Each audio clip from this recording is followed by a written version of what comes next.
Baik, Assalamualaikum warahmatullahi wabarakatuh. Sebelumnya, salam hormat kepada Bapak Alpi yang saya banggakan. Izin memperkenalkan diri, nama saya Muhammad Ruli Paujan dengan NPM 20.211. Di sini saya akan mempresentasikan hasil resume jurnal The Case of the Speculation Export di Mahkamah Agung Newgate 4300. Para terdakwa yang telah didakwa melakukan kejahatan pembunuhan dinyatakan bersalah dan dijatuhi hukuman gantung oleh Pengadilan Negeri Sophet. Mereka mengajukan petisi kesalahan ke pengadilan ini.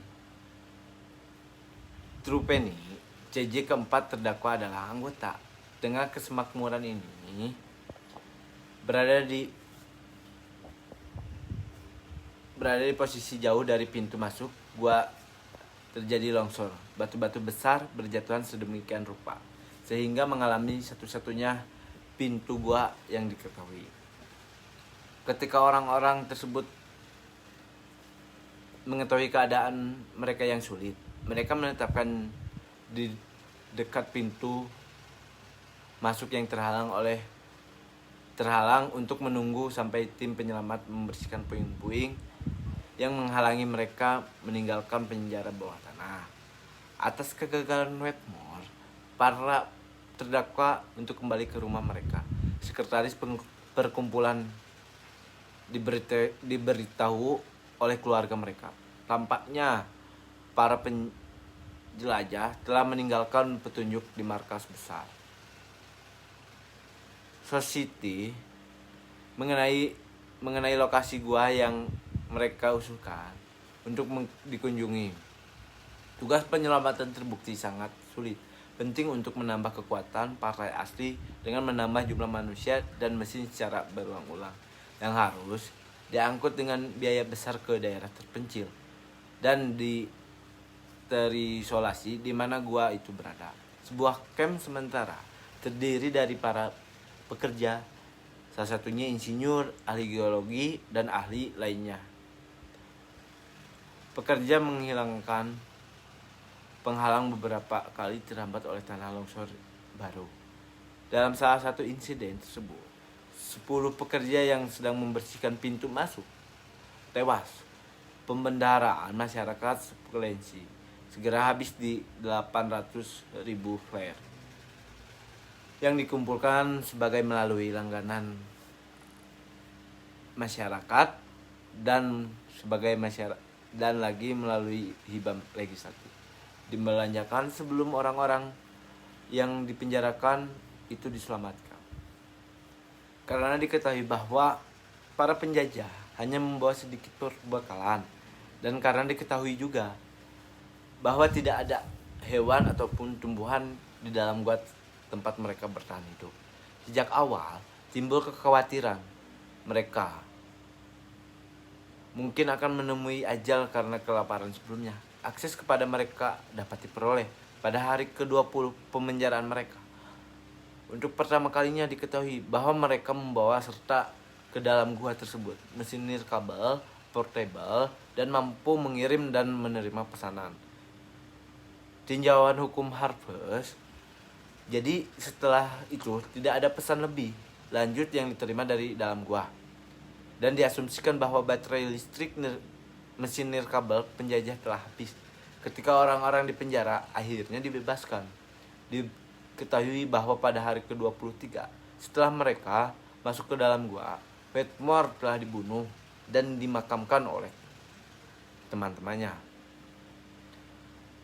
Dari kesaksian para terdakwa yang telah diterima oleh juri, tampaknya Wetmore lah yang pertama kali mengusulkan agar mereka dapat menemukan nutrisi yang tampaknya tidak mungkin ada orang yang bisa bertahan hidup. Wetmore juga yang pertama kali mengusulkan penggunaan suatu metode pengundian meminta perhatian para terdakwa pada sepasang dadu yang kebetulan ia bawa. Para terdakwa pada awalnya enggan untuk mengambil prosedur yang begitu mendesak. Namun setelah percakapan melalui jaringan nirkabel terkait di atas, mereka akhirnya menyetujui rencana yang diajukan oleh Wetmore. Setelah banyak diskusi mengenai permasalahan matematika yang terlibat, kesepakatan akhirnya dicapai mengenai metode penentuan permasalahan dengan menggunakan. Namun sebelum dadu dilemparkan, Redmond menyatakan bahwa dia menarik diri dari pengaturan tersebut karena dia telah memutuskan untuk menunggu seminggu lagi sebelum mengambil tindak yang sangat benar dan menjijikan. Yang lain menuduhnya melakukan pelanggaran. Iman dan Mulia melemparkan dadu.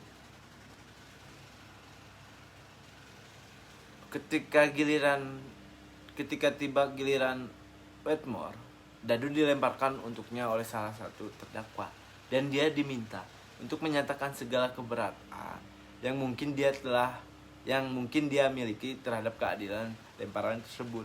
Dia menyatakan bahwa tidak ada keberatan dengan hal tersebut. Lemparan itu mengenai dia dan dia kemudian dibunuh dan dimakamkan oleh teman-temannya.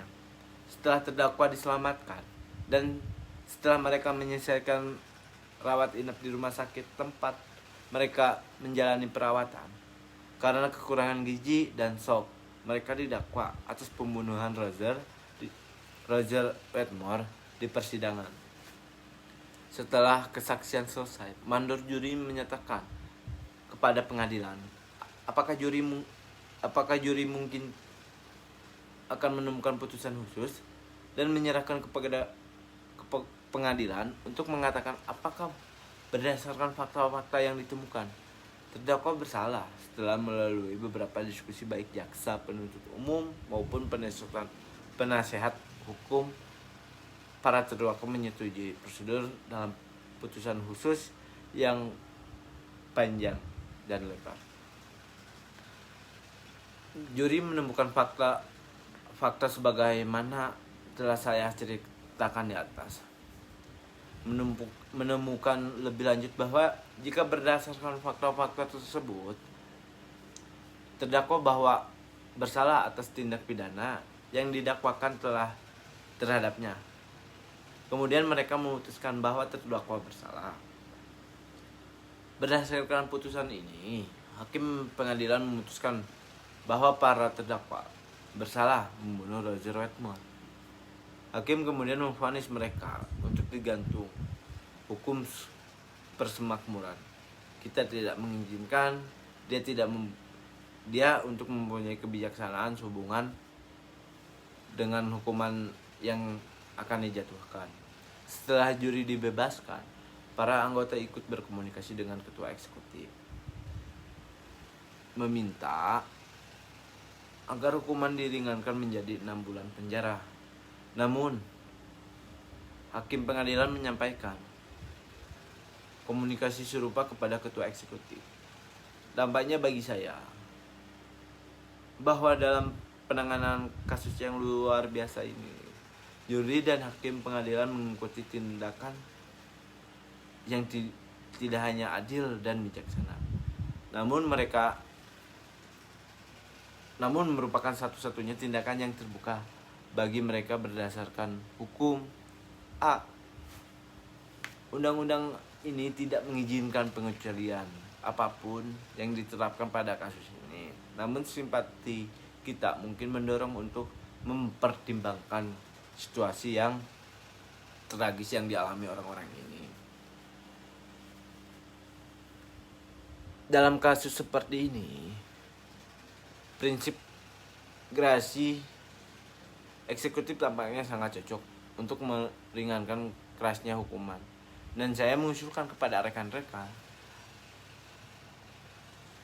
agar kita mengikuti contoh juri dan hakim pengadilan dengan ikut serta dalam komunikasi yang telah mereka tunjukkan kepada ketua eksekutif. Tampaknya banyak alasan untuk dipercaya bahwa permintaan gerasi ini akan dikabulkan karena permintaan tersebut datang dari mereka yang telah mempelajari kasus ini dan memiliki kesempatan untuk mengetahui secara menyeluruh semua keadaannya. Sangat tidak mungkin bahwa ketua eksekutif akan menolak permintaan ini kecuali dirinya sendiri yang mengadakan dengar pendapat.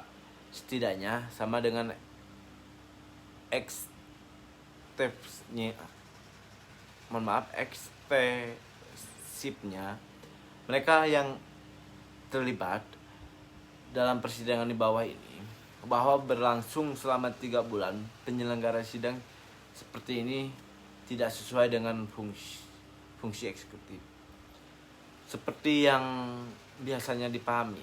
Saya pikir kita dapat berasumsi bahwa bahwa beberapa bentuk gerasi akan diberikan kepada para terdakwa ini.